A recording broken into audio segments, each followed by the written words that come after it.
మన సేవకుని ఆహ్వానిద్దాం.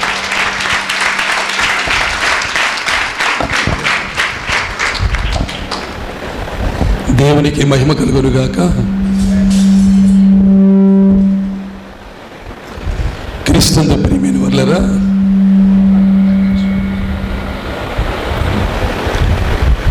ఈ ఉదయకాలపు ఆరాధనలో దేవుడు ఇంతవరకు మనల్ని ప్రేమించి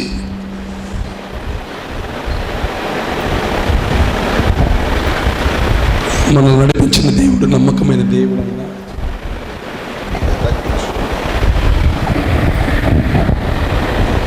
క్రీస్తునందు ప్రియమైన వారలారా, మనం ఏమై ఉన్నామో బహుగా దేవుడు ఎరిగిన దేవుడు. మన చూపు, మన మాట, మన నడక, మన పడక, మన జీవితాలు ఏమై ఉన్నాయో బహుగా ఎరిగిన దేవుడు ఆయన. దేవునికి మహిమ కలుగునుగాక. చాలా సంతోషంగా ఉంది నాకు, ఎందుకంటే చాలా సంతోషం. ఎందుకంటే నేను చాలా ప్రార్థన చేశాను ఈ మందిరం కొరకు. అన్నయ్య చెప్పిన తర్వాత ఈ మందిరము నా ఆత్మీయ తండ్రి ప్రారంభోత్సవం చేశాడు యేసన్న గారు. దేవునికి మహిమ కలుగునుగాక. నా ప్రయాణము, నా అడుగులు అన్నతోనే వేశాను. అన్న చాలా, నాకు అన్నకున్న అనుబంధం చాలా గొప్ప అనుబంధం. మరి మందిరంలో నేను ఉండటం అనేది చాలా సంతోషకరమైనటువంటి విషయం. ఇది ప్రభువా మీరు నన్ను ఎప్పుడా తీసుకెళ్తారు అక్కడికి అన్నప్పుడు దేవుడు మీ మధ్యకు తీసుకొచ్చారు. ఉదయకాలంలో దైవజనులు తీసుకెళ్ళిన మందిరంలో చక్కగా దేవుడు అందరూ హృదయాలు కదిలించాడు. ఇప్పుడు కూడా పరిశుద్ధ ఆత్మ దేవుడు మన మధ్యలో ఉండి దేవునికి మహిమ కలుగునుగాక.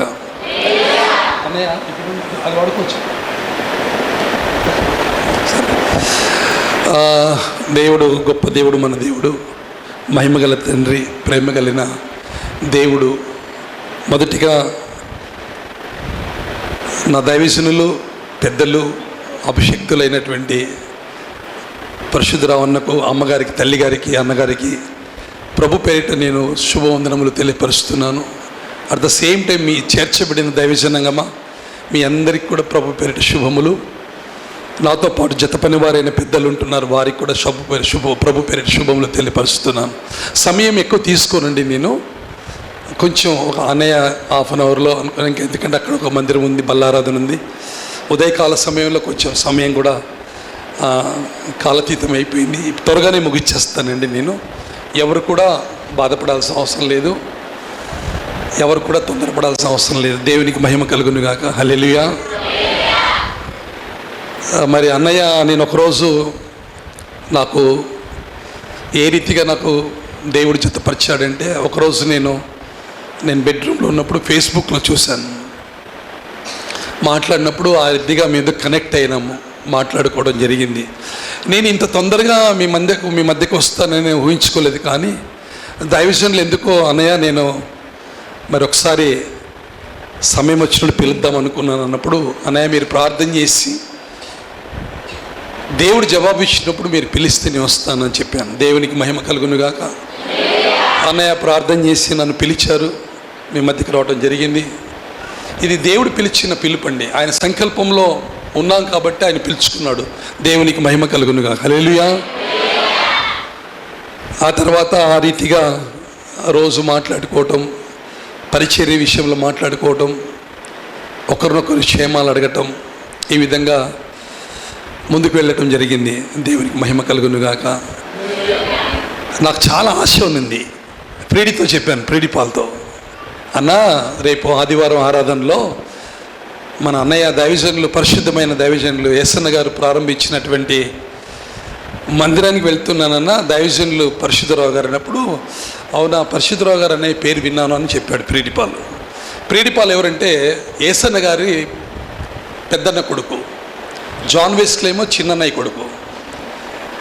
యేసన్న గారు, ప్రేడిపాల్ వాళ్ళ డాడీ, జాన్ వెస్లీ వాళ్ళ డాడీ, ముగ్గురు బ్రదర్స్ వాళ్ళు. నిన్ననే నేను మాట్లాడాను వచ్చేటప్పుడు. దేవునికి మహిమ కలుగునుగా. హల్లెలూయా. క్రీస్తు ప్రియమైన వారలారా, ఈ ఉదయకాల సమయంలో మనం ఏమై ఉన్నామో దేవుడు బహుగా ఎరిగిన దేవుడు. భూమి మీద మనం ఏ రీతిగా బ్రతుకుతున్నాం, ఏ రీతిగా నడుస్తున్నాం, మన తలంపులు, మన ఊహ, మన ఆత్మీయ జీవితాన్ని ఎరిగి పరిశుద్ధాత్మ దేవుడు తన కృపను ఇవ్వటానికి ఎనదీయక ఆయన మనం ఏమై ఉన్నాము ఎరిగి ఉన్నప్పటికీ కూడా ఆయన కృప మన పట్ల నిష్ప్రయోజనము కాలేదు. దేవునికి మహిమ కలుగును గాక. హల్లెలూయా, హల్లెలూయా. ఈ ఉదయకాల సమయంలో చిన్న ప్రార్థన చేసుకుని ముందుకెళ్ళాం. దయగల మా తండ్రి, ప్రేమగలనైనా పరిశుద్ధుడా, నీకు స్తోత్రాలు. మీ మెల్లని స్వరము మాకు వినిపించు నాయన. మేమేమై ఉన్నామో నువ్వు ఎరిగిన దేవుడు ప్రభువా, నీ కృప మా పట్ల వ్యర్థము కాలేదు తండ్రి. ప్రతి కుటుంబంలో ప్రతి బిడ్డను తీసుకొచ్చారు ఈ మందిర ఆవరణానికి. ఎవరు కూడా ఒట్టి చేతులతో వెళ్లకుండా నీ ఆత్మ అభిషేకాన్ని పొందుకొని, నీ కృపను పొందుకొని ప్రభువా, మీ మెల్లని స్వరము మా హృదయాల్లో దాచుకొని మీరే మాట్లాడమని యేసునామములో అడిగి వేడుకుంటున్నాను నా పరమ తండ్రి. ఆమేన్, ఆమేన్. దేవునికి మహిమ కలుగును గాక. క్రీస్తు ప్రియమైన వల్ల త్వరగా ముగించేస్తాను, ఎందుకంటే అనే విషయాలు కొన్ని విషయాలు చెప్పాడు నాకు. ఆ విషయాల్లో నేను ముందుకు వెళ్ళి త్వరగానే ముగించేస్తానండి. దేవునికి మహిమ కలుగును గాక. క్రీస్తు ప్రియమైన వల్లరా, ఈ ఉదయకాలపు ఆరాధనలో చేర్చబడిన నీవు నేను పరిశుద్ధమైనటువంటి పరిచర్యలో, పరిశుద్ధమైనటువంటి మందిరంలో చేర్చబడ్డాము. దేవునికి మహిమ కలుగును గాక. హల్లెలూయా. నేను సాక్ష్యం అయితే చెప్పనండి, ఎందుకంటే సమయం లేదు. నేను ఒక హైందవ కుటుంబంలో జన్మించిన వాడినండి. క్రైస్తవులంటేనే నేను హింసించిన వాడిని, క్రైస్తవులంటేనే నేను అసహించుకున్నవాడిని, క్రైస్తవులంటేనే నేను చాలా నవ్వుకున్నవాడిని. మా దేవుడు గొప్పవాడు కాదా, వీరికి పని లేదు పాట లేదు, మా యేసు ప్రభు గొప్పవాడు పరిశుద్ధుడని చెప్పుకొని తిరుగుతుంటారని సేవకులను అవమానపరిచాను, సిగ్గుపరిచాను, అవమానము మాట్లాడాను. దేవుడు మహిమగల తండ్రి, ఏ పెదవులతో నేను దేవుణ్ణి, సేవకులను, సంఘాలను, క్రైస్తవులను మాట్లాడానో ఈరోజు అదే పెదవులతో 9 దేశాలలో నన్ను దేవుడు వాడుకుంటున్నాడు. దేవునికి మహిమ కలుగునుగాక. ముఖ్యంగా, అంతకంటే ముఖ్యంగా యేసన్న గారితో ఉన్న అనుబంధం చాలా గొప్పదండి. నేను అన్నయ్య కలిపి 863 మందికి మేము ఒకటే రోజు బాప్తిస్మం ఇచ్చాం. ఒకటే రోజు. ఇప్పుడున్న జాన్ వెస్లీ నేమ్స్ రాసుకునేవాడు, ప్రేడిపాళ్ళు అందరినీ పంపించేవాడు. అన్నయ్య నేను ఇద్దరం ఉండి బాప్తిస్మం ఇచ్చాం. దేవునికి మహిమ కలుగునుగా. హల్లెలూయా. అంత కృప దేవుడు ఇచ్చాడు. ఏ పెదవులతో నేను అందరినీ అవమానపరిచానో, ఏ పెదవులతో నేను అందరినీ బాధ పెట్టానో, ఎవరిని దుఃఖ పెట్టానో, వారి మధ్యలోనే దేవుడు ఈరోజు ఈ పెదవులతో నా యేసయ్యను గణపరిచే కృప దేవుడు నాకు ఇచ్చాడు. దేవునికి మహిమ కలుగునుగాక. నాలో ఉన్నవాడు గొప్పవాడు, ఆయన సవాసమునకు పిలిచిన దేవుడు నమ్మదగిన దేవుడు. హల్లెలూయా, హల్లెలూయా, హల్లెలూయా. చాలండి, నా జీవితానికి భూమి మీద నేను ధన్యుడండి. భూమి మీద నేను భౌతికమైన ధనవంతుడు కాదు, కానీ దేవుడి దగ్గర నేను ధనవంతుడండి. ఒక హైందవ కుటుంబంలో నేను పుట్టాను. చాలా విగ్రహారాధికుడు, భయంకరమైనటువంటి పూజలు చేసేవాడిని. ప్రతి సంవత్సరం నేను శబరిమల వెళ్ళేవాడిని. ప్రతి సంవత్సరం శబరిమల రకరకాలుగా వెళ్ళాను. ఒకసారి అయితే నేనున్న ప్రాంతం నుంచి సైకిల్లో వెళ్ళాను శబరిమలకి. కొన్నిసార్లు కారులో వెళ్ళాను, కొన్నిసార్లు ట్రైన్లో వెళ్ళాను. ఇట్లా జరిగింది. సమాధానం లేదు, కృంగిపోయిన జీవితం, అవమానకరమైన జీవితంలో ఉన్నప్పుడు ఒక వ్యక్తి వచ్చి, అన్న మీరు ఎందుకు బాధపడతారు, మరి మీరు ప్రతి సంవత్సరం మాతో పాటు శబరిమలకి వస్తే దేవుడు మిమ్మల్ని దీవిస్తాడు అనుకున్నాడు. ప్రతి సంవత్సరం 5 సార్లు శబరిమల వెళ్ళాను, కానీ నాలో మార్పు లేదు. నా గుణం మారలేదు, నా చూపు మారలేదు, నా వస్త్రాలు మారలేదు, నా మాటలు మారలేదు, నా తీరు మారలేదు. కానీ ఒకరోజు నా యేసయ్య నన్ను పట్టుకొని 1993 ఆగస్టు 15న యేసుక్రీస్తు ప్రభుల వారిని నా సొంత రక్షకుడిగా నేను అంగీకరించడం జరిగింది. దేవునికి మహిమ కలుగునుగాక. చాలా భయంకరమైనటువంటి, ఇప్పుడు ఎవరైనా అడిగితే యేసు ప్రభు కుమారుడు అని చెప్తాను నేను. నాకు యేసయ్య తప్ప నాకు ఏది లేదు. భూమి మీద నేను ధనవంతుడిని. దేవునికి మహిమ కలుగునుగాక. కోట్ల ఆస్తులు సంపాదించాను 9 రాష్ట్రాలలో. దేవుడు మిమ్మల్ని ఆరాధించే బిడ్డలను, రాజ్యవంశంలో యాజకత్వం చేసేటువంటి దైవజనుల కుటుంబాలు, సంఘాలు నాకు ఇచ్చాడు. దేవునికి మహిమ కలుగునుగాక. మీరందరూ కూడా నాకు కోట్ల ఆస్తులు. కారణం ఏంటంటే దేవుడు మిమ్మల్ని నాకు ఇచ్చాడు. దేవునికి మహిమ కలుగునుగాక. ఈ లోకంలో ఏది కోరుకోనండి, నాకు ఏది కూడా అక్కర్లేదు, నువ్వు ఉంటే చాలు ప్రభువా. నా పరిచర్య కూడా చాలా డిఫరెంట్ పరిచర్య. ఎక్కడికి వెళ్ళినా నేను ఈవెన్ వాటర్ బాటిల్ కూడా అడగను. ఈవెన్ ఏది కూడా నేను, నా దైవజనుడు పిలిచిన దైవజనుడు ఆయన ఏం తింటే తినటం, ఎక్కడ పడుకుంటే అక్కడ పడుకోవటం, ఆయన నామాన్ని గణపరచటం, వెళ్ళిపోవటం. ఏదో నేను బాగుపడాలనో లేదో పేరు ప్రఖ్యాతి సంపాదించాలని ఆశలు లేవు, కానీ ఆయన నామాన్ని మహిమపరచడానికి దేవుడు నన్ను వాడుకుంటున్నాడు. దేవునికి మహిమ కలుగునుగాక. భౌతికంగా చెప్పాలంటే ఎక్కడ చెప్పను, కానీ ఒక విశ్వబ్రాహ్మణ కుటుంబంలో పుట్టిన వ్యక్తిని ఎక్కడ చెప్పను, ఎప్పుడైనా సమయం వచ్చినప్పుడు చెప్తాను. చాలా చాలా భక్తిగా ఉండేవాడిని. విగ్రహాన్ని రోజు పూజలు చేసేవాడిని. ఉదయాన్నే స్నానం చేసి కొబ్బరికాయ కొట్టి దీపారాధన చేసి ఓం భూతనాథ సదానంద సర్వభూత దయాపరం రచ్చ మహాపాపో శాస్త్రహుభ్యం నమో నమోహ అని శ్లోకం చెప్పి దీపారాధన చేసి కొబ్బరికాయ కొట్టి బయటికి వెళ్ళేవాడిని. సమాధానం లేదు, పరిశుద్ధత లేదు, ఆత్మీయత లేదు. లోకంలో ఉండేవాడిని. మోసపూరితమైన హృదయము, మోసపూరితమైన తలంపు, మోసపూరితమైన నేత్రాశ, శరీర సంబంధమైన ఆశ కలిగి లోకంలో వెళ్ళిపోవాలి, లోకంలో జీవించాలి, ఉన్నతమైన ఎత్తైన పర్వతముల మీద నేను ఉండాలి, లోకంలో అందరూ అనుభవించినట్టు నేను అనుభవించాలని చెప్పి ఒక విధంగా వెళ్ళేవాడిని.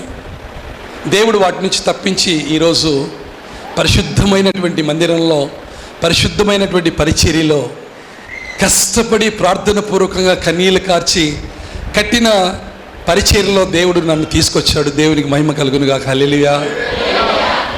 నేను ఒక డాగ్ అండి, ఒక కుక్క లాంటి వాడిని. ఆయన మోసే గాడిదనండి, ఆయన మోసే గాడిదను నన్ను వాడుకుంటున్నాడు. దేవునికి మహిమ కలుగునుగాక. మధ్యలో ఒక చిన్న చెప్పి నేను ముగిచ్చేస్తానండి. దేవునికి మహిమ కలుగును. హల్లెలూయా.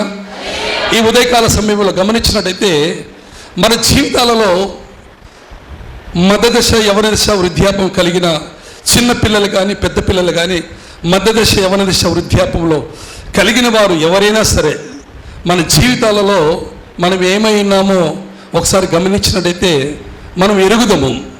మన తలంపులు, మన మాటలు, మన ఊహ, మన ప్రవర్తన, మన వస్త్రాలు అన్నీ కూడా మనకు తెలుసు.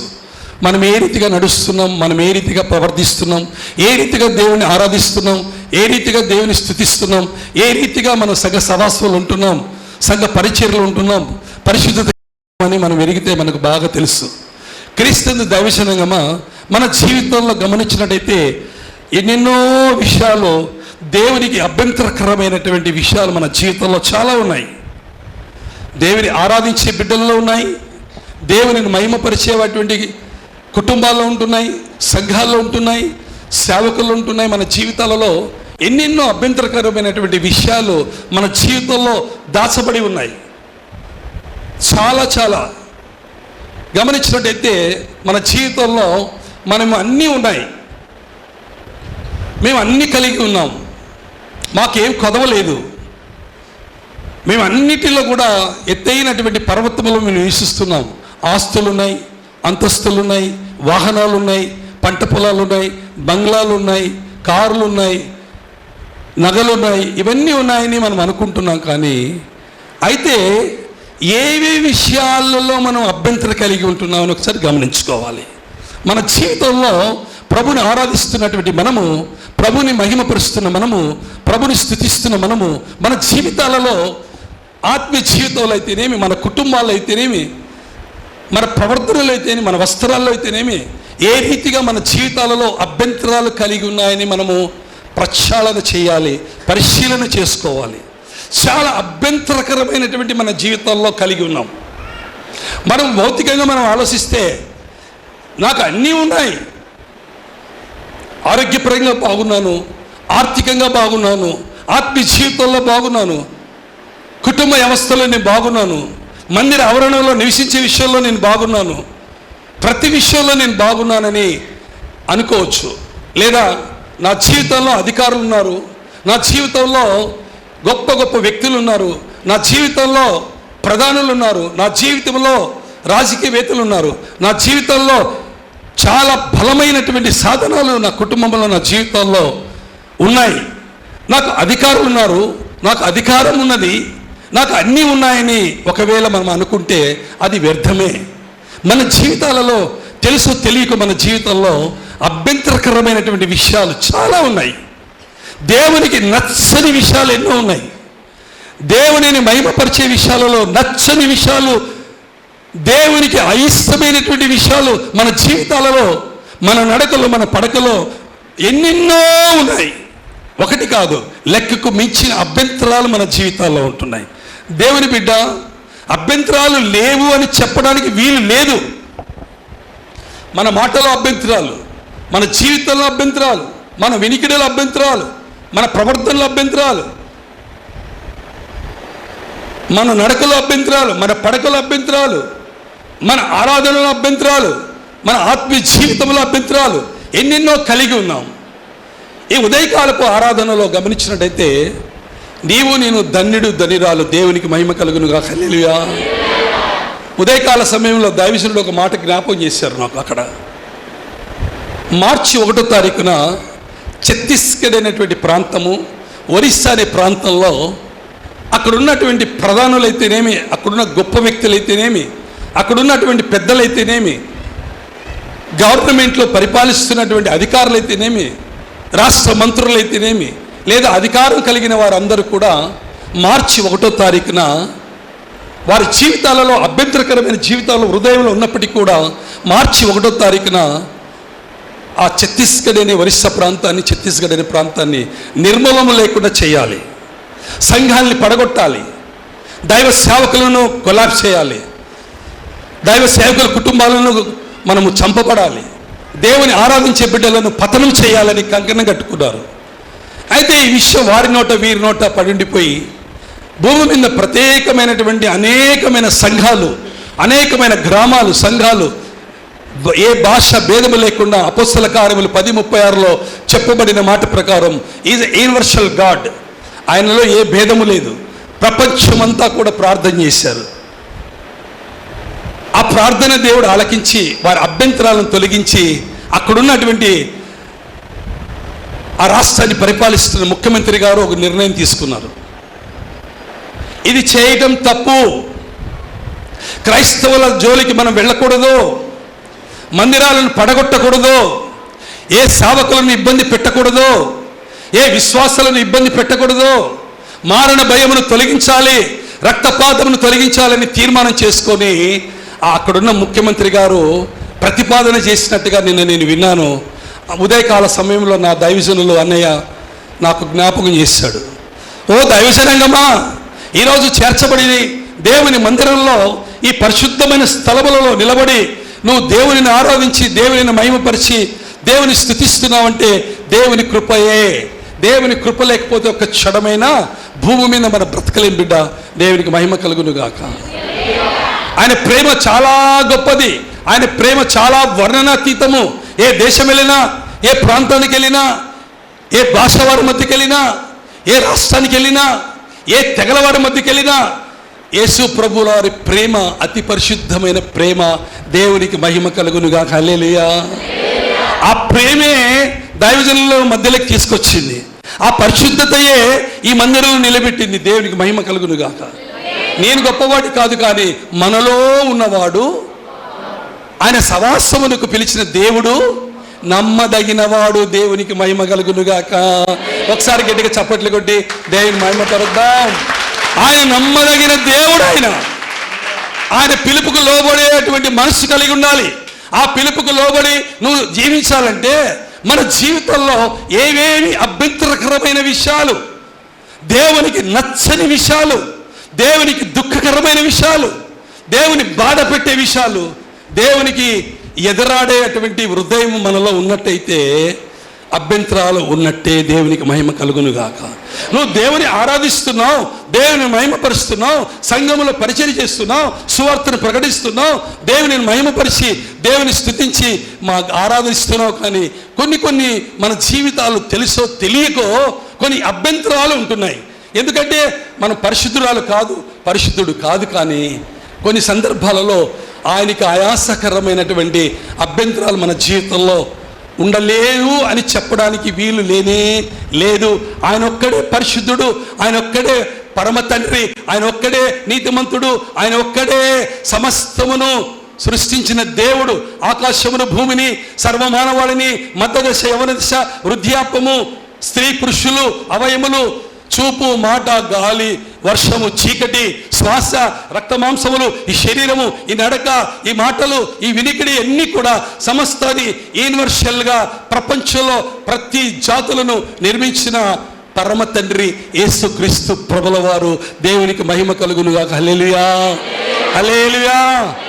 కృత నిబంధనలో మీ అందరికీ తెలిసిన విషయమే, కానీ ఆయన లేకుండా ఏదినూ కలగలేదు. ఆ మాట తలుచుకున్నప్పుడు ఎంత సంతోషమో నాకు.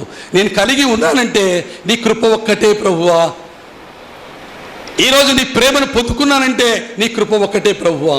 నేను బ్రతుకుతున్నానంటే నీ కృప ఒక్కటే ప్రభువా. ఎంత ప్రేమనో. అన్నయ్య నేను కొంచెం బిజీగా ఉండి ఆ ప్రాంతానికి వెళ్ళి మీటింగ్స్ విషయాలు అక్కడ ఉన్నాడు. ఒక పక్క బాధపడుతున్నాడు, అన్నయ్య నీ దగ్గర నేను లేకపోయినాను, భోంచేశారా, ఎక్కడ దొరికింది ఈ ప్రేమ? అన్నయ్య క్లాస్మేట్ కాదు నాకు, లేదా అన్నయ్యతో కలిసి ప్రాంతంలో నేను సేవ చేయలేదు, అన్నయ్యను నేను ఎప్పుడు చూడలేదు, నన్ను ఎప్పుడు చూడలేదు. ఈ పరిచర్య నాకు అప్పగింపబడిందంటే దేవుని ప్రేమ, దేవుని కృప తప్ప వేరొకటి లేదు. దేవునికి మహిమ కలుగును గాక. నిర్మలమ్మ కుటుంబ సభ్యులు, ఆ తల్లి అందరూ వచ్చి, అయ్యగారు మీరేం తింటారు, మీకేం కావాలి, మీరేం తినటం లేదు, మీకేం పంపించమంటారు, మీకేం కావాలి, అడుగడుగున ఇంత ప్రేమ పొందుకోవడానికి దేవుని కృప తప్ప వేరొకటి లేదండి. ఐ రీచ్డ్ అండి. కొన్ని కోట్ల ఆస్తులు సంపాదించాను. అవి ఏంటంటే భౌతికమైన కోట్లు కాదండి, పరసంబంధమైన ఆస్తులు నాకు ఇచ్చాడు. దేవునికి మహిమ కలుగునుగాక. కొట్టు గట్టిగా చప్పట్లు దేవుని మహిమపరుద్దాం. దౌర్భాగ్యమైన జీవితం, అభ్యంతరకరమైన జీవితం, మోసపూరితమైన జీవితం జీవించిన వ్యక్తిని ఆయన నన్ను మార్చి మీ ముందు నిలబెట్టాడు. దేవునికి మహిమ కలుగునుగాక. ప్రయాణంలో ఉన్నప్పుడు, ఇంట్లో ఉన్నప్పుడు, ఎక్కడ చూసినా ఆయన కృపను తలపోసుకుంటూ ఉంటారండి.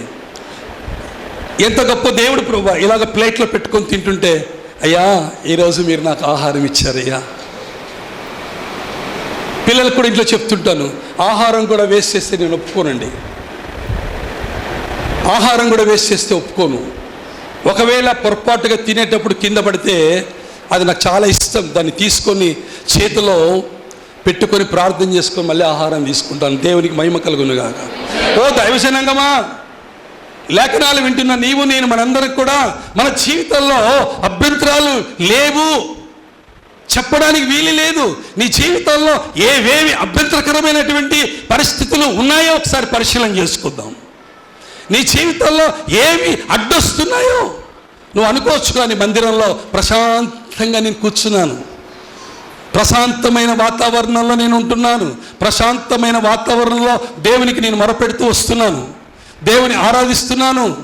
నా ప్రార్థన వింటాడు, నా ప్రార్థనకు ఆలకించినటువంటి దేవాది దేవుడు లెక్కకు మించిన దీవెనలు నాకు ఇస్తాడని నువ్వు అనుకున్నట్టయితే పొరపాటే. ముందు ఇవి కలిగి ఉండాలంటే ఏవేవి నీ జీవితంలో అభ్యంతరకరమైన విషయాలు ఉన్నాయి, ఏవేవి జీవితంలో దేవునికి అడ్డుకున్నాయో, ఏవేవైతే ఆయన పరిస్థితులన్నీ కూడా చూస్తున్న దేవుడు దుఃఖకరంగా ఉంటున్నాయో, ఏవేవైతే నా జీవితంలో అభ్యంతరకరమైనటువంటి పరిస్థితులు, అభ్యంతరకరమైన విషయాలు చాలా ఉన్నాయి ప్రభువా అని నువ్వు తలచి దేవుడికి మొరపెడితే ప్రశాంతమైన వాతావరణంలో దేవుడు నిన్ను నన్ను నడిపిస్తాడు. నిన్ను నన్ను కోరుకున్న రేవకు మనల్ని నడిపించగలుగుతాడు. బిడ్డ దేవునికి మహిమ కలుగునుగాక. అభ్యంతరాలు లేవా? అభ్యంతరాలు ఎందుకు లేవు? దైవజనుడు లేనప్పుడు దైవజనుల గురించి మనం కాదులేండి, ఎంతోమంది జీవితంలో 9 దేశాలలో నేను ఎరుగుదును. అనేకమైనటువంటి అభ్యంతరాలు కలిగిన మనుషులు భూమి మీద ఉంటున్నారు. అందుకే దేవుడితో కనెక్ట్ కాలేకపోతున్నారు, దేవునిని ముఖదర్శనం చేయలేకపోతున్నారు, దేవుడి ప్రార్థన వినలేకపోతున్నాడు. నేను ప్రశాంతంగా ఉన్నాను, మందిరంలో ప్రశాంతంగా నేను దేవునిని ఆరాధిస్తున్నాను, ప్రశాంతంగా దేవుని సువార్తను ప్రకటిస్తున్నాను, దేవుని నామాన్ని మహిమపరుస్తున్నానని ఒకవేళ అనుకుంటే అది పొరపాటే.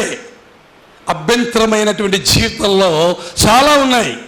నీ జీవితంలో, మన జీవితంలో, నా జీవితంలో ఒక వస్త్రం అనేటువంటి అభ్యంతరకరం, ఒక చూపు, ఒక మాట, ఒక అబద్ధము, దేవునిని మహిమపరిచే విషయంలో అభ్యంతరాలు ఉన్నట్టయితే, దేవా నా జీవితంలో మార్చి మాసంలో 2025లో ప్రభువా ఫిబ్రవరి మాసం గడిచిపోయి మార్చి మాసంలో నన్ను ప్రవేశపెట్టి ప్రమాదం నుంచి తప్పించి, అభ్యంతరకరమైన విషయాల నుంచి తప్పించి నేను ఆరాధించడానికి, నేను మహిమపరచడానికి నన్ను నువ్వు ఏర్పాటు చేసుకున్నావు తండ్రి అని నువ్వు ప్రక్షాళన చేసుకుంటే దేవుడు నీ అభ్యంతరాలను, నా అభ్యంతరాలను దేవుడు తీసివేస్తాడు. దేవునికి మహిమ కలుగునుగాక.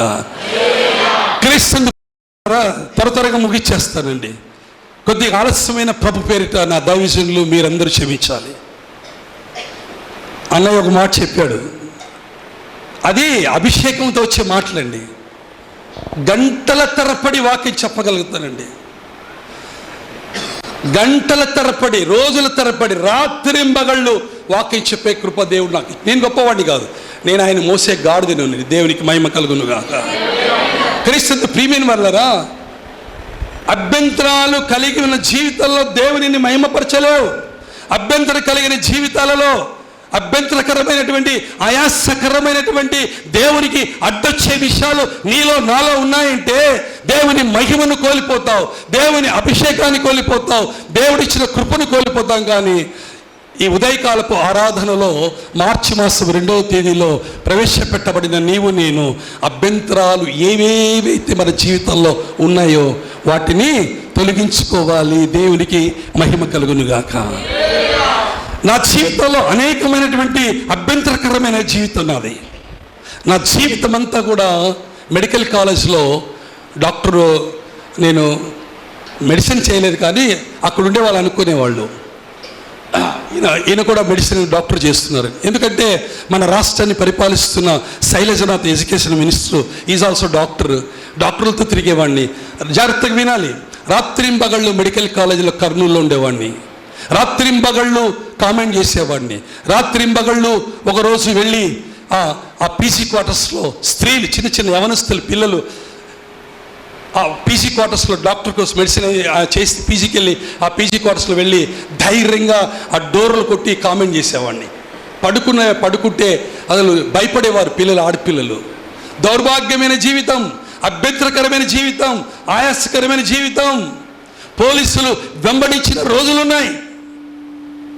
ఎవరితడు? ఎందుకు ఈయన మెడికల్ కాలేజీలో ఉంటున్నాడు? ఎవరైనా అని నా జీవితంలో అభ్యంతరకరమైన, ఆయాసకరమైన జీవితంలో అటు వెళ్ళే వాళ్ళను, ఇటు వెళ్ళే వాళ్ళను కామెంట్ చేసేవాడిని. రోజుకి 20 డ్రెస్సులు మార్చేవాడిని. దౌర్భాగ్యమైన హృదయము, చూపు బాగలేదు, మాట బాగలేదు, వస్త్రాలు బాగలేవు. అటువంటి జీవితంలో జీవిస్తున్న నన్ను దేవుడు ఏం చేస్తాడంటే మారు మనసు ఇచ్చాడు, పరిశుద్ధతనిచ్చాడు. ఈరోజు దేవుడు యాజకుడిగా మీ మధ్యలో నిలబెట్టాడు. బిడ్డ, దేవునికి మహిమ కలుగునుగా. హల్లెలూయా. అభ్యంతరకరమైన జీవితాన్ని తీసివేశాడు దేవుడు. ఆయాసకరమైన జీవితాన్ని తీసేశాడు. మురికి బ్రతుకుని తీసివేశాడు దేవుడు. పరిశుద్ధమైన జీవితం నాకు, మనందరికి ఇచ్చాడు. నీలో నాలో అభ్యంతరకరమైన విషయాలు ఏమైనా ఉంటే ఈ ఉదయకాల సమయంలో మనం ఏం చేయాలి? అయ్యా, మా జీవితంలో ఏ విషయాలు నీకు అభ్యంతరకరంగా ఉంటున్నాయి, నీకు ఆయాసకరంగా ఉంటున్నాయి అని మనం మొరపెడితే ఈ ఉదయకాలపు ఆరాధనలో అభ్యంతరకరమైన బ్రతుకులను మార్చగలుగుతాడు సమర్థుడు యేసుక్రీస్తు ప్రభుల వారు.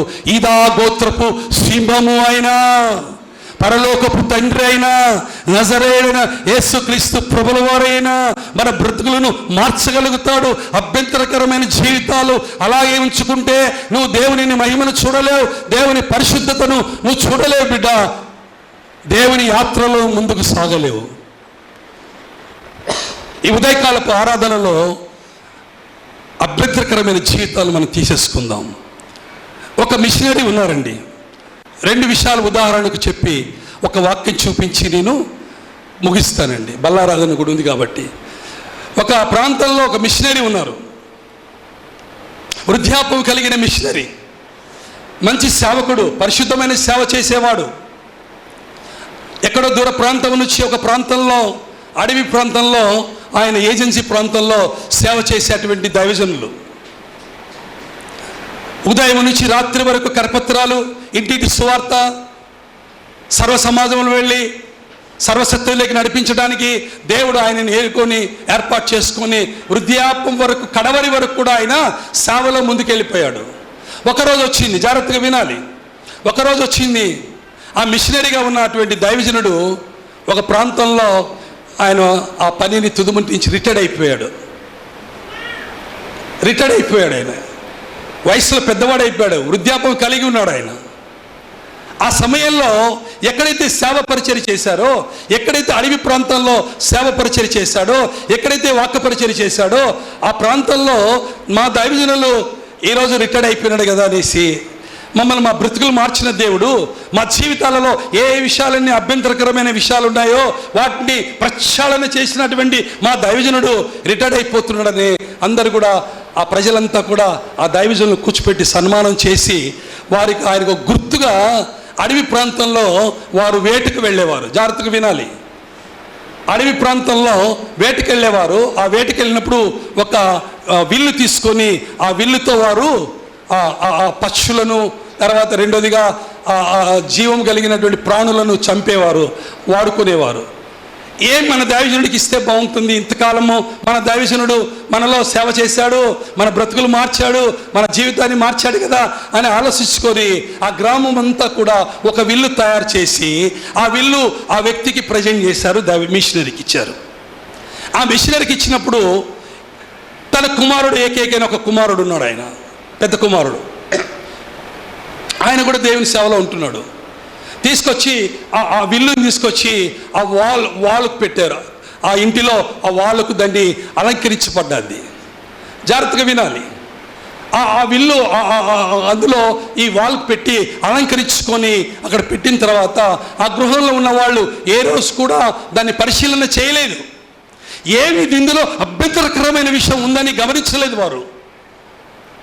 అది ఆ ఇల్లు ఏమైపోయింది, ఇక్కడ పెట్టిన తర్వాత ఈ చివరి భాగమున ఒక వస్తువు ఆ వస్తువు అక్కడ ఉంది, అది వ్రేలాడుతూ ఉంది. జాగ్రత్తగా వినాలి బిడ్డ, త్వరగా ముగిచ్చేస్తాను. ఆ విల్లుకు అక్కడ కట్టబడి ఉన్నది. ఆ కట్టబడినటువంటి వస్తువును చూసి ఎవరు కూడా గమనించలేదు, ఎవరు కూడా దానిని చూడలేదు. అది చూసి ఆనందపడుతున్నారు, ఇది మా నాన్నగారికి ఇచ్చిన గిఫ్ట్ అని ఆనందపడుతున్నారు.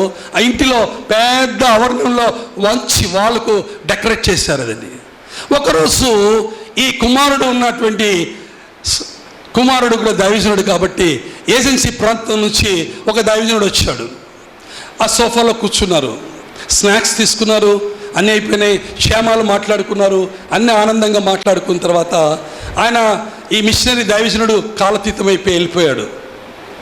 పెద్ద ఆయన ఏజ్డ్ అయిపోయి వెళ్ళిపోయాడు. ఆయన కుమారుడు ఒక్కడే ఉంటున్నాడు. ఈ కుమారుడికి సంబంధించిన దైవజనుడు స్నేహితుడు వచ్చారు, ఇంట్లో సోఫాలో కూర్చున్న తర్వాత ఇలాగా పరిశీలన చేస్తున్నాడు. ఆయన ఒకే చూపుతో పరిశీలన చేస్తున్నాడు. ఈ దైవజనుడు అడుగుతున్నాడు, కుమారుడు, అయ్యా మీరు వచ్చినప్పటి నుంచి నేను గమనిస్తున్నాను, ఎందుకయ్యా మీరు ఆ వాళ్ళ వైపే చూస్తున్నారు? ఏం కనిపిస్తుంది మీకు? మా నాన్నగారు మిషనరీగా ఉన్నప్పుడు అడవి ప్రాంతంలో వారు ప్రేమించి మా నాన్నగారికి ఇచ్చిన గిఫ్ట్ అది అన్నారు. మంచిదే అన్నాడు. మరి ఎందుకు మీరు దాన్ని పరిశీలన చేస్తున్నారు, ఎందుకు అంత దీర్ఘంగా చూస్తున్నారు అని ఈ దైవజనుడిని అడిగాడు. అడిగితే, అయ్యా దైవజనుడా, జాగ్రత్త గమనించాలి, వీళ్ళు వాళ్ళకు ప్రజెంట్ చేశారు, అక్కడ పెట్టారు, ఆనందంగా ఉందని సంతోషపడుతున్నారు. ఆ చివరి భాగంలో ఒక వస్తువు కనిపిస్తుంది, మీరు చూసారా ఎప్పుడైనా? లేదండి, గమనించలేదు. మీరు చెప్పిన తర్వాత చూస్తే ఆ వస్తువు వ్రేలాడుతూ ఉంది, అక్కడ గమనించాను అయ్య గారు అని ఈ దైవజనుడు చెప్తున్నాడు. కుమారుడు, మీకేమనిపించింది అంటే అది అభ్యంతరకరమైనటువంటి వస్తువు, ఆయాసకరమైన వస్తువు, నువ్వు అలంకరింపబడింది అనుకుంటున్నావు, క్షేమం అనుకుంటున్నావు. అది అక్కడ ఉన్నటువంటి ఆ వస్తువు గమనించినప్పుడు వారి భౌతికమైనటువంటి అభ్యంతరం కలిగినటువంటి ఆశతో, అభ్యంతరమైన హృదయంతో ఆ విల్లుకు అలంకరింపబడింది ఆ వస్తువు. దానిలో ఏ మంత్రము లేదు, ఏ శక్తి లేదు, ఏ మహిమ లేదు అని ఈ దైవజనుడు చెప్తున్నాడు. అప్పుడు వెంటనే ఈ కుమారుడు తీర్మానం చేసుకొని వెంటనే అక్కడికి వచ్చి, నా ఇంటిలో ఏవేవైతే అభ్యంతరకరమైనటువంటి విషయాలు ఉంటున్నాయో, దేవుని ఆరాధించడానికి ఏవి అడ్డొస్తున్నాయో, దేవునిని మహిమపరచడానికి ఏవైతే ఆయన ఒప్పుకోవటం లేదో, ఏవైతే నా కుటుంబంలో, నా జీవితంలో, నా సంఘంలో నా మాటలో, నా చూపులో అభ్యంతరకరంగా ఏవి కూడా నా దేవుడిని ఆరాధించడానికి అడ్డు రాకూడదు. గట్టిగా చప్పట్లు కొట్టి దేవుని మహిమపరుద్దాం. హల్లెలూయా, హల్లెలూయా. వెంటనే వెళ్ళి అక్కడున్నటువంటి ఆ వస్తువును తీసుకెళ్ళి బయటికెళ్ళి కాల్చిపడేశాడు. వెంటనే తీర్మానం చేసుకున్నాడు. ఎందుకు ఇంత షార్ట్ పీరియడ్లో ఈ తీర్మానం చేసుకున్నారని వచ్చిన దైవజనుడు అడిగితే, నా జీవితంలో అభ్యంతరకరమైన విషయం ఉండకూడదు, నా దేవుడికి ఆరాధనకు యోగ్యుడైన, స్తుతికి పాత్రుడైన మహిమగల తండ్రి అభ్యంతరకరమైన విషయాలు ఏవి కూడా నా మందిరంలో, నా ఇంటిలో, నా జీవితంలో, నా చూపులో, నా మాటల్లో, నా ప్రవర్తనలో ఉండడానికి వీలు లేదు. అందుకే దాన్ని తీసుకెళ్ళి కాల్చి వేశాను అని ఆ దైవజనుడు చెప్తున్నాడు. ఓ దైవజనాంగమా, మన జీవితంలో చాలా విషయాలు, అభ్యంతరకరమైన విషయాలు ఉంటున్నాయి, చాలా ఆయాసకరమైన విషయాలు ఉంటున్నాయి. అన్నయ్య నాకు ఒక మాట చెప్పాడు ఫోన్లో, నిజంగా అండి, పరిశుద్ధ స్థలంలో చెప్తున్నాను, భయం అండి. ఇప్పటికీ ఈ క్షణానికి, ఈ నిమిషానికి భయమే నాకు. 24/7 అన్నాడు అన్న. అంటే బ్రతికినంత కాలము 24 గంటలు 7 దినాలు కూడా మనము ఒట్టిగా ఉండడానికి వీలు లేదు. ఆ బెడ్రూమ్లో పడుకున్నప్పుడు బాడీ అంతా ఇట్లా షివరింగ్ అయింది. నాకు దైవజనుడు చెప్పిన మాట భయం వచ్చింది. నాకు ఏ దైవజనుడు చెప్పలేదు. అన్నట్టాడు 24/7 అంటే సువార్త చేయాలి, దేవుని మహిమపరచాలి, అభ్యంతరకరమైన విషయాలు కాల్చివేయబడాలి, బిడ్డలను అభిషేకించాలి, బిడ్డలను మందిరంలో నడిపించాలి, పరిశుద్ధమైన జీవితంలో నడిపించడానికి 24/7 మనం కష్టపడి పనిచేయాలన్నయ్యా. నాకు అంతకు మించి నీకేం తెలియదు. నిజంగా అండి, మంచి దైవజనులు నా జీవితంలో దేవుడు నాకు ఇచ్చారండి. ఇది దేవుని చేత కనెక్ట్ అయిన బంధం అండి, ఎవరో చేసిన బంధం కాదు, ఎవరో చూపించిన బంధం కాదు. ఇది నాకు ఒక ఆశ ఉంది, ఏసన్న గారు మందిరం ఓపెన్ చేశాడన్నయ్యా అని కొన్ని విషయాలు చెప్పినప్పుడు ఎప్పుడు అక్కడికి వెళ్ళాలా అని అన్నతో ఉన్న అనుబంధం. ఏసన్న గారు ఎంతమంది చూశారు ఒకసారి చేతులు ఎత్తండి. దేవునికి మహిమ కలుగును గాక. అన్నయ్యతో కలిసి భోజనం చేసేవాడిని, అన్నయ్యను కాళ్ళు ఒత్తేవాడిని, ఇద్దరం రూమ్లో ఉండేవాళ్ళము. రెండోది అన్నయ్యకి నేను భోజనం పెట్టేవాడిని. స్నానం చేస్తే ఆ వెళ్ళి ఆ చెప్పులు 2 చెప్పులు ఆడ పెట్టి అన్న దగ్గర పెట్టి సోప్ బాక్స్ ఇచ్చేవాడిని, టవల్ ఇచ్చేవాడిని. ఆ ఆధిక్యత ప్రీడి పాలకి లేదు, జాన్ వెస్లీకి లేదు. గొప్ప గొప్ప దైవజనులు పేర్లు చెప్పను కానీ ఆయనతో నడిచిన వారికి కూడా లేదు. నన్ను ప్రేమించాడు, నన్ను ఆదరించాడు, నా పిల్లల్ని ప్రేమించాడు, నా కుటుంబాన్ని ప్రేమించాడు. ఆయన చివరిగా మేమిద్దరము కలవరిపడి నా కొండల వైపు నా కనులెత్తుతున్నాననే పాటను రాయలసీమ ప్రాంతంలో ముగింపు చేశాం ఇద్దరు, అన్న నేను. దేవునికి మహిమ కలుగునుగా. హల్లెలూయా. అప్పుడు ఈ దైవజనుడు అభ్యంతరకరమైనటువంటి ఆ వస్తువు తీసుకెళ్ళి బయటపడేసి కాల్చివేశాడు. నా జీవితంలో, నా మందిరంలో, నా పరిచర్యలో ఏది కూడా అభ్యంతరకరమైనటువంటి నా జీవితంలో ఉండకూడదు, నా వస్త్రాల్లో ఉండకూడదు. దేవుని మహిమపరిచి దేవుని ఆరాధించాలంటే నా హృదయం ఏం కావాలి? పరిశుద్ధంగా ఉండాలి, నడవాలి, నేను ముఖదర్శనం చేయాలి, కనెక్ట్ అయిపోవాలి ఆయనతో అని దేవునితో తీర్మానం చేసుకున్నాడు. ఓ దేవజనాంగమా, నీ జీవితంలో ఏమేమి అభ్యంతరకరమైన విషయాలు దాగి ఉన్నాయో, వస్త్రం అనేటువంటి అభ్యంతరకరము, సూప్ అనేటువంటి అభ్యంతరకరము, అనారోగ్యమైనటువంటి అభ్యంతరము, తర్వాత ఆర్థిక వనరుల్లో అనారోగ్యం, ఆర్థిక వనరులు అనేటువంటి అభ్యంతరాలు, పొలం అనేటువంటి అభ్యంతరాలు, ఉద్యోగం అనేటువంటి అభ్యంతరాలు, ప్రేమ అనేటువంటి అభ్యంతరాలు, ఎన్ని దాగి ఉన్నాయో అభ్యంతరకరమైన విషయాలన్నీ ఈ ఉదయకాలపు ఆరాధనలో నువ్వు కిద్రోను పొలములో కాల్చివేస్తే, కిద్రోను వాగులో పడివేసి కాల్చివేస్తే దేవుని మహిమను నువ్వు చూడగలుగుతావు. హల్లెలూయా, హల్లెలూయా. ఈ ఉదయకాల సమయంలో దేవుని గ్రంథములో నుండి, పరిశుద్ధ గ్రంథంలో నుండి ఒక మాట మీకు చూపిస్తాను. 2వ రాజుల గ్రంథము 22వ అధ్యాయంలో, త్వరగా ముగిచ్చేస్తాను. మేము ఇంకా అక్కడికి వెళ్ళాలి అన్నయ్య, నేను కూడా. మరి మీరందరూ కూడా క్షమించాలి. 22 మొదటి ఒక గమనించినట్టయితే 2 రాజుల గ్రంథము 22వ అధ్యాయము 23వ అధ్యాయంలో చదివినట్టయితే దేవుడు, పరిశుద్ధాత్మ దేవుడు ఏవేవైతే అభ్యంతరకరమైన విషయాలు ఉంటున్నాయో 2వ రాజుల గ్రంథము 22వ అధ్యాయము 23వ అధ్యాయంలో తేటగా దేవుడు బయలుపరిచినాడు. దేవునికి మహిమ కలుగునుగాక. హల్లెలూయా, హల్లెలూయా.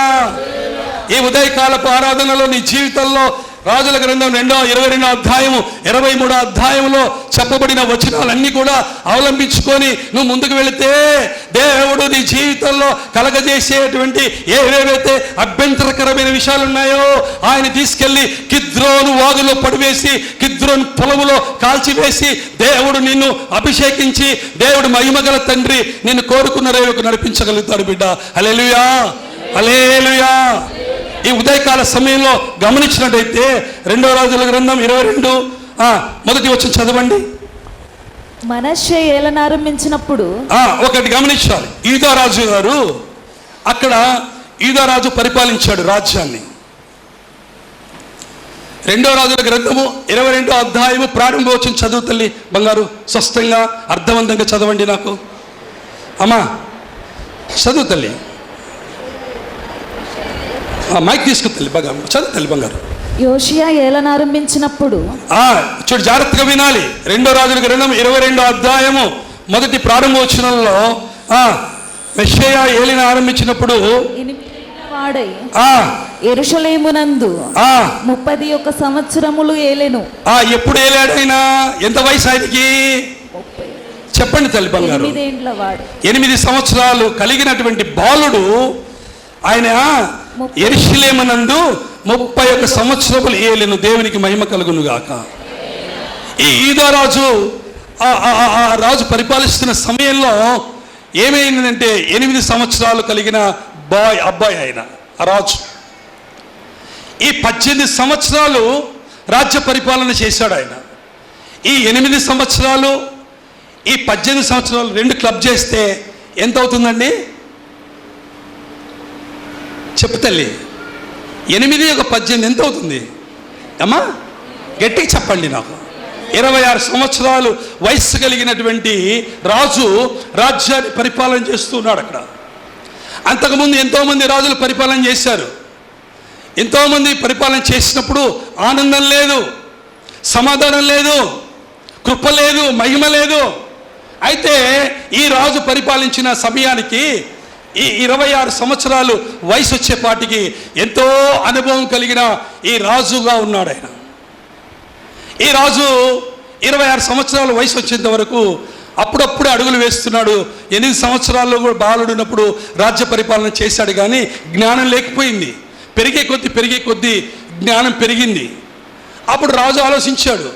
రాజు ఆలోచించి తను సంపాదించిన ద్రవ్యము, తను పోగు చేసిన ధనము, తన దగ్గర ఉన్నటువంటి ద్రవ్యము, తన దగ్గర ఉన్నటువంటి ఆర్థిక వనరులు, తన దగ్గర ఉన్న సమస్తాన్ని దాచిపెట్టుకొని మందిరంలో వెళ్ళేసి, నా రాజ్య పరిపాలనలో ఎంతోమంది రాజులు పరిపాలన చేశారు, వారు ఎంతమంది పరిపాలన చేసినా నా రాజ్యంలో సమాధానం లేదు, నా రాజ్యములో ఆనందం లేదు, నా రాజ్యములో పంట పొలములు పండటం లేదు, నా రాజ్యంలో నా బిడ్డలు ఆనందంగా లేరు అని ఆలోచించి ఆయన దగ్గర ఉన్న ద్రవ్యాన్ని అంతా కూడా కూడబెట్టుకొని వెళ్ళి పనివారిని సమకూర్చుకొని తన దగ్గర ఉన్న ఆర్థిక వనరులన్నీ బలపరుచుకొని ఎవరిని ఎక్కడ ఏమి అడగకుండా తను పొందుకున్నటువంటి అభిషేకము దేవుడిచ్చిన ధననిధినంతా కూడా దాచిపెట్టుకొని మందిరంలోకి తీసుకొచ్చాడు అందరినీ.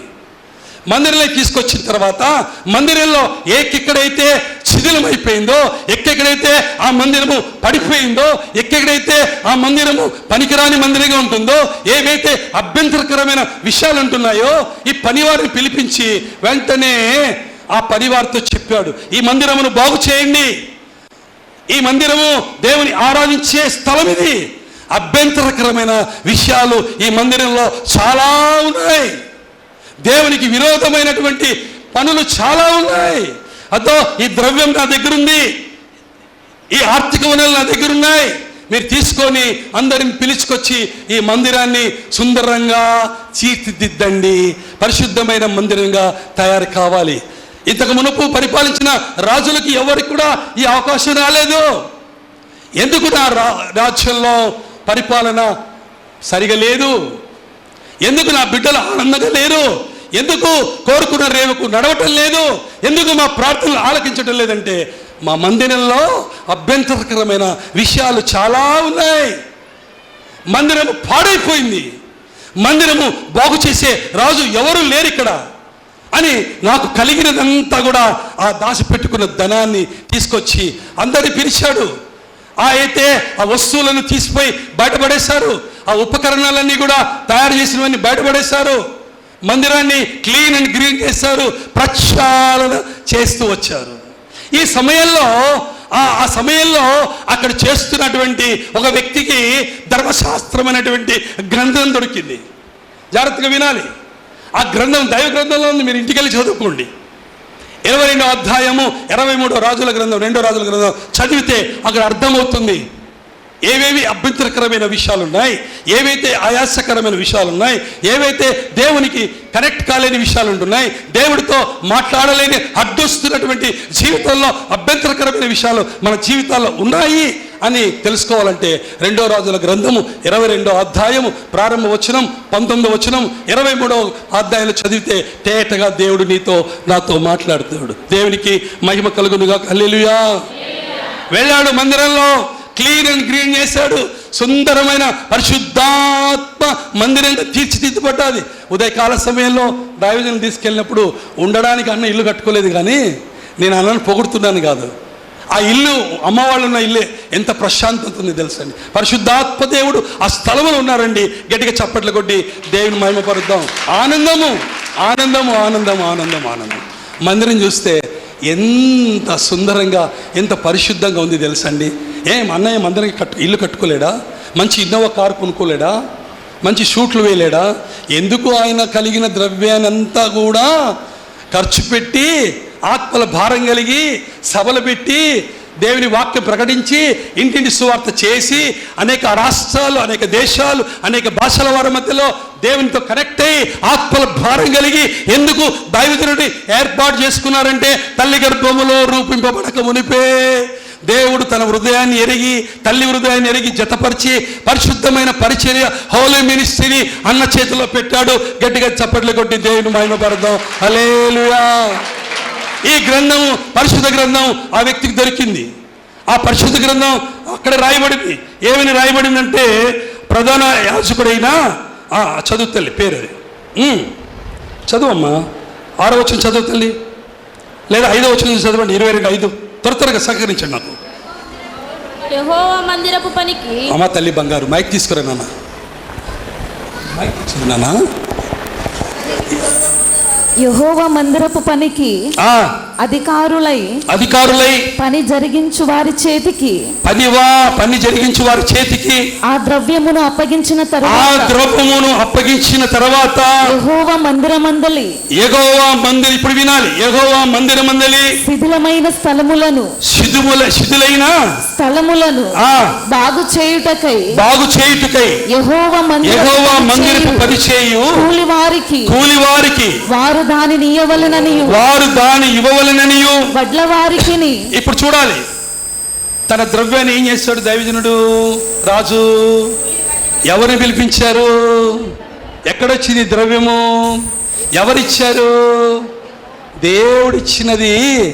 ఆయన మందిరాన్ని ప్రక్షాళన చేయటానికి, క్లీన్ అండ్ గ్రీన్ చేయటానికి, అభ్యంతరాలు తొలగించడానికి ఏం చేశాడు? అక్కడ మందిరంలో ఉన్న వారందరినీ కూడా పిలుచుకొని ఆ ద్రవ్యాన్ని ఖర్చు పెట్టి ఎవరెవరిని?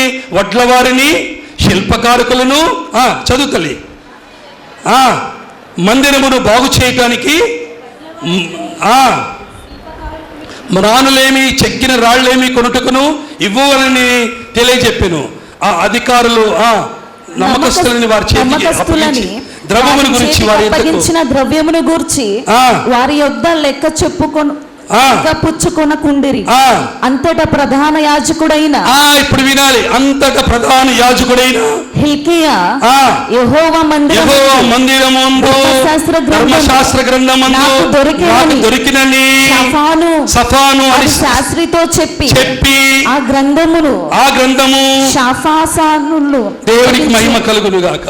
క్రీస్తు ప్రియమైన వారులారా, ఈ అభ్యంతరకరమైన విషయాలన్నీ ప్రక్షాళన చేసినప్పుడు, ఈ అభ్యంతరకరమైన విషయాలన్నీ బాగు చేయాలని దైవజనుడు ఆలోచించినప్పుడు రాజుగారు ఆ పనివారిని పెట్టినప్పుడు శిల్పకారులేమి, వడ్రంగులేమి, పనివారేమి సమస్తం నాడు తీసుకొచ్చి దైవజను రాజు దగ్గర ఉన్న ధనాన్ని అంతా కూడా యేసు పాదముల దగ్గర పెట్టి ఈ మందిరాన్ని బాగు చేయాలి, ఈ మందిరాన్ని పరిశుద్ధపరచాలి, ఈ మందిరంలో నా బిడ్డలు దేవుని ఆరాధించాలి, ఈ మందిరంలో దేవుని స్తుతించాలి, ఈ మందిరంలో నా దేవుడు సంతోషమైన వాతావరణంలో నడవాలి, నా బిడ్డలందరినీ కూడా కోరుకున్న రేవకు నడవాలి, ఈ రాజ్యములో సమాధానం ఉండాలి, ఈ రాజ్యములో పంట పొలములు ఉండాలి, ఈ రాజ్యములో దుఃఖాక్రాంతంగా ఉండకూడదు, ఈ రాజ్యములో నా రాజ్య పరిపాలనలో ప్రస్థాలన చేస్తున్నాను, అందరూ క్షేమంగా ఉండాలని చేస్తున్నప్పుడు ఈ ఉపకరణాలన్నీ తీసుకెళ్ళి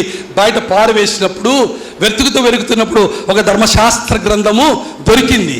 ఈ ధర్మశాస్త్ర గ్రంథం దొరికినప్పుడు ఆ రోజుల్లో ధర్మశాస్త్ర గ్రంథము ఇంతే ఉందండి. ఇప్పుడు నీకు నాకు ధర్మశాస్త్ర గ్రంథాన్ని, ఎంత పెద్ద గ్రంథాన్ని చేతికిచ్చాడంటే ఆది కాండము నుంచి ప్రకటన గ్రంథం వరకు నీ జీవితంలో అభ్యంతరకరమైన విషయాలు తొలగించుకోవడానికి క్రొత్త నిబంధన, ప్రాత నిబంధన దేవుడు మన చేతికిచ్చాడు. గట్టిగా చప్పట్ల కొట్టు.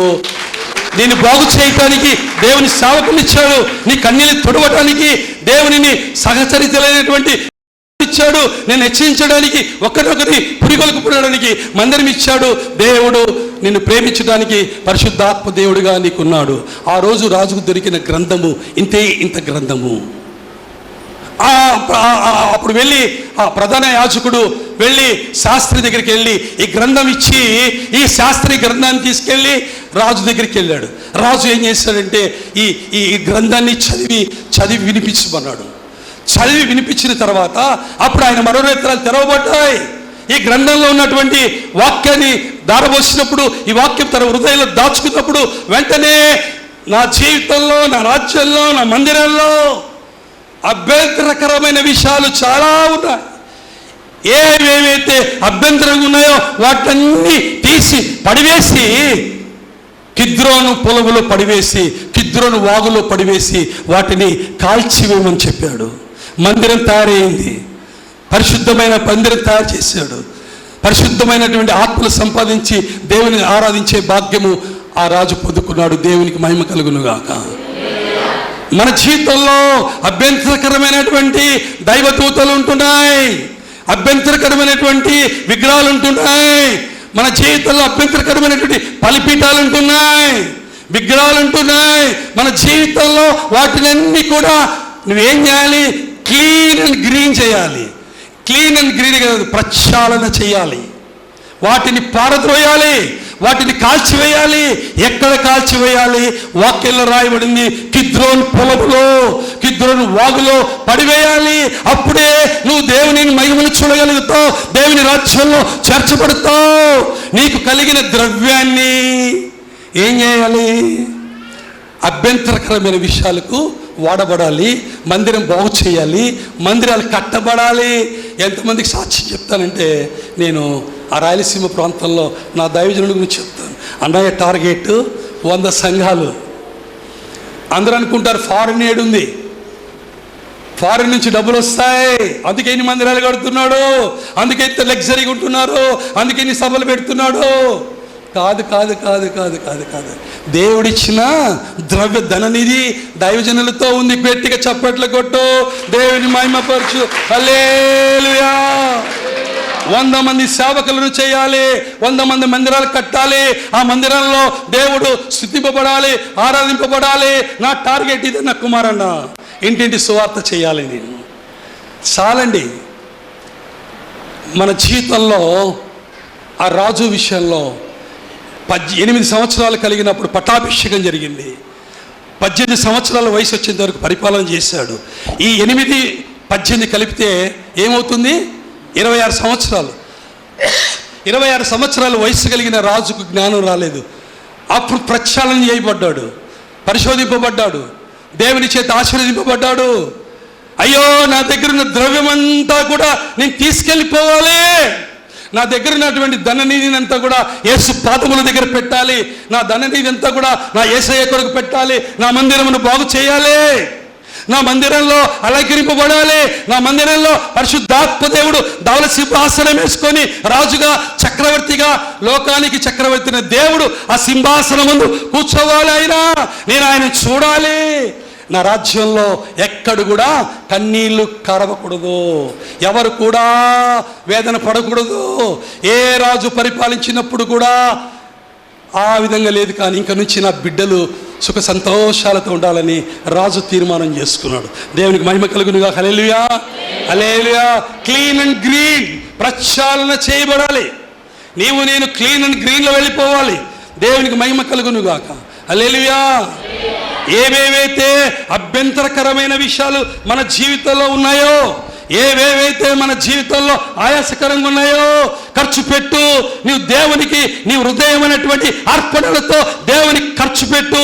మందిరంలో ఈ పనికిరాని ఉపకరణములన్నీ తీసుకెళ్ళి కిద్రోను పొలంలో పడి కిద్రోను వాగులో కాల్చివేసే దేవుడు నిన్ను ఆశీర్వదిస్తాడు. ఈ లోకంలో ఉన్నదంతా కూడా సున్నానే, అశాశ్వతమే. ఏది మన ఇంట రాదండి, ఏది కూడా మన ఇంట రాదు. ఏవేవైతే అభ్యంతరకరమైన విషయాలు. యాయూరు అనే భక్తుడు చెప్పి నేను ముగిస్తాను. యాయూరు అనే భక్తుడు ఉన్నాడు. ఆయన ఒక సమాజ మందిరపు అధికారి. ఆయన అందరికి తెలిసిన విషయమే, దైవజనులు వివరించారు, ఇంతకుముందు మీరు విన్నారు కూడా. ఆ యాయూరు ఇంటిలో 12 సంవత్సరాలు కలిగిన ఒక కుమార్తె ఉంది. ప్రాణభయం కలిగింది ఆ యాయూరుకు. ప్రాణభయం కలిగింది, ఆలోచన వచ్చింది. వెంటనే ఆ చిన్న కుమార్తె 12 సంవత్సరాల వయసు కలిగి సావసిద్ధమై ఉన్నది. చావలేదు, మరణించలేదు, కానీ సావసిద్ధమై ఉన్నది తను.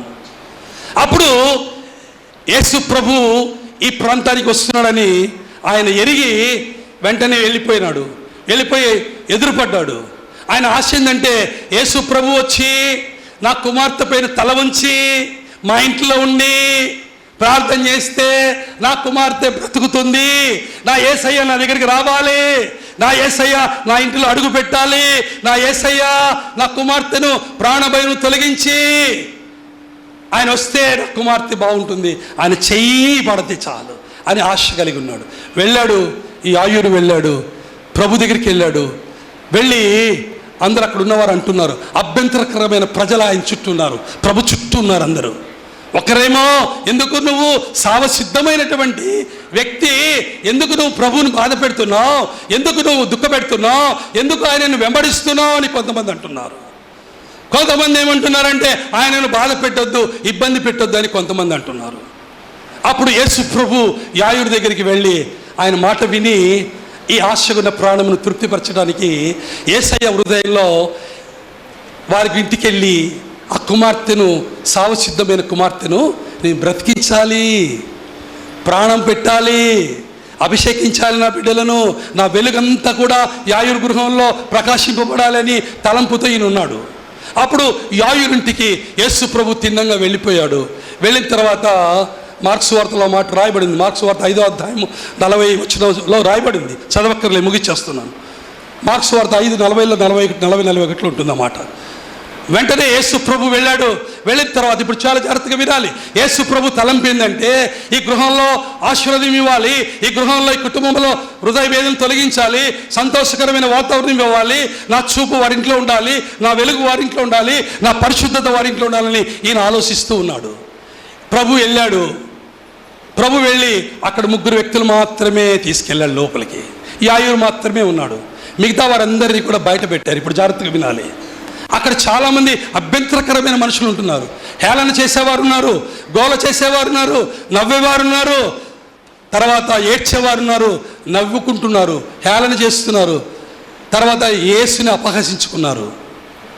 యేసు ప్రభు వచ్చాడు, సావసిద్ధమైన వ్యక్తిని, మరణించిన వ్యక్తిని బాగు చేస్తాడా ఈయన అని సావసిద్ధమైన వ్యక్తి గురించి మాట్లాడుకుంటున్నారు, హేళన చేస్తున్నారు. రెండోదిగా ఆయనను విసిగిస్తున్నారు. అభ్యంతరకరమైన వ్యక్తులు అక్కడ ఉంటున్నారు. ఇంట్లో ఎవరుంటున్నారు? ఏడ్చేవారు, గోల చేసేవారు, నవ్వేవారు, అవమానపరిచేవారు, హేళలు వేసేవారు, ఈలలు వేసేవారు, ఏడ్చేవారు, నవ్వేవారు అందరూ కూడా యాయూరు కుటుంబంలో అక్కడ చేర్చబడ్డారు.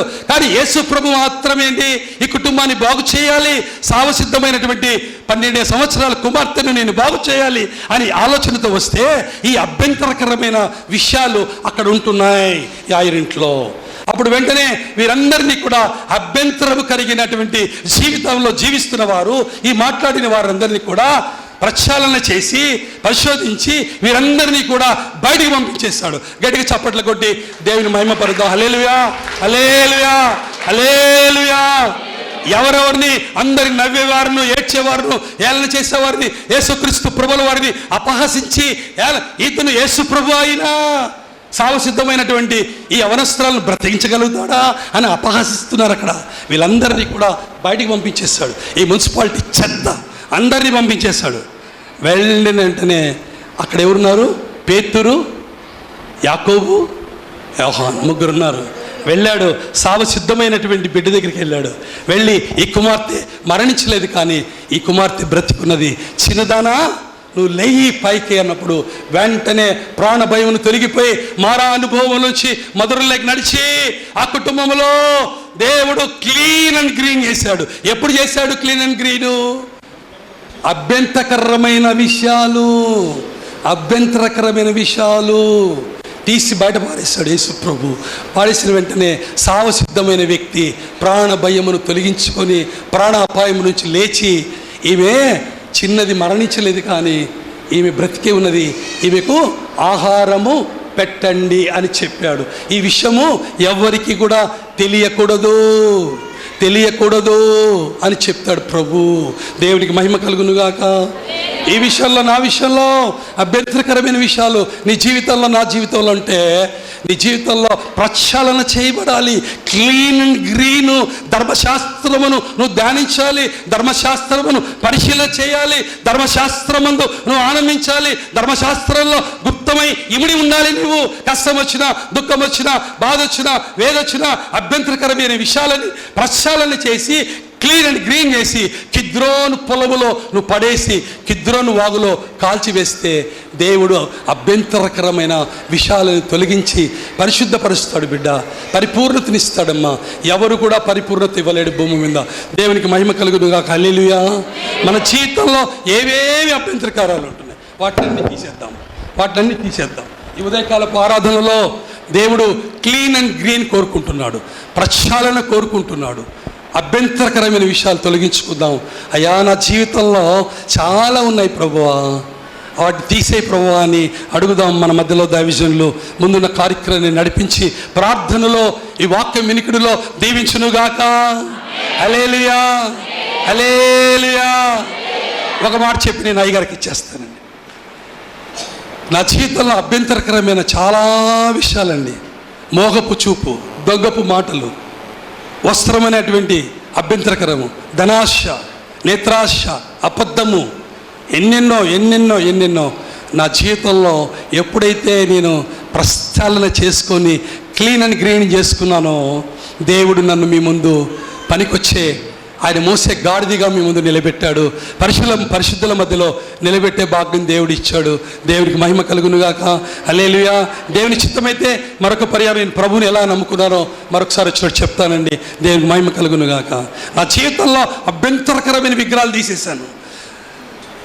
ఇంకోటి చెప్తాను తర్వాత. నేను నా జీవితంలో భయంకరమైన విగ్రహాన్ని ఆరాధించేవాడిని. చెప్తా, జాగ్రత్తగా వినండి.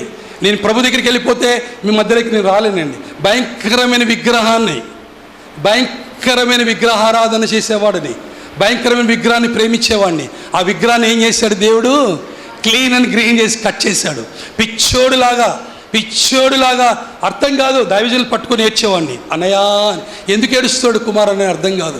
అమ్మ కనిపిస్తే అమ్మని పట్టుకొని ఏడ్చేవాడిని, మీరు కనిపిస్తే మీరు పట్టుకొని ఏడ్చేవాడిని. పిచ్చోళ్ళలాగా 10 సంవత్సరాలు రోడ్లలో తిరిగాను.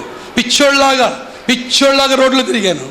ఎప్పుడైతే నా జీవితంలో దేవుడు ఆ విగ్రహాన్ని తీసేశాడో, దేవుడు ఎప్పుడైతే ఆ విగ్రహాన్ని పడగొట్టాడో, క్లీన్ అండ్ గ్రీన్ చేసుకున్నానో, అభ్యంతరకరమైన విషయాన్ని తీస్తే పడేశాను, కిద్రోను వాగులో పడేసి కాల్చివేస్తే దేవుడు ఈరోజు పరిశుద్ధమైన హృదయం ఇచ్చి, పరిశుద్ధమైన ఆహారం ఇచ్చి, పరిశుద్ధమైన పరిచర్య నాకు ఇచ్చాడు.